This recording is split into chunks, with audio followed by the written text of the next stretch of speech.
इथं मी 1 वाटी हातसडीचे गहू स्वच्छ धुवून रात्रभर भिजत घातलेले आहेत आणि इथं अर्धा वाटी बासमती तांदूळ मी 10 मिनिटं भिजवलेला आहे स्वच्छ धुवून। दोन्ही एकत्र करून कुकरमध्ये जवळपास 3 ते 4 वाटी पाणी घालून 10 शिट्ट्या आपल्याला इथं काढून घ्यायचे आहेत, म्हणजे तांदूळ आपला छान मऊसूत शिजेल, तो दिसणार सुद्धा नाही आणि गहू जो आहे तो छान मऊ होईल। पातेलं घ्यायचं, घरावी तूप, सगळे ड्रायफ्रुट्स जे आहेत ते थोडेसे तळसून घ्यायचे, बदाम, काजू, खारीक हे छान तुपावर आपण परतून घेऊ। खोबऱ्याच्या काटल्या घालायच्या।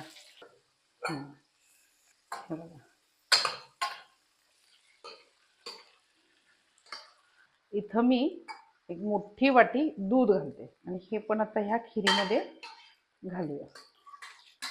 आता ह्याच्यामध्ये गूळ, हा ऑर्गॅनिक गूळ घालतेय मी आणि आता हे सगळं आपण मिक्स करून घेऊ।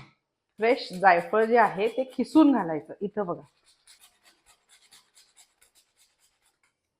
वेलदोड्याची पूड आवडीप्रमाणे आणि आता हे सगळं मिक्स करूया।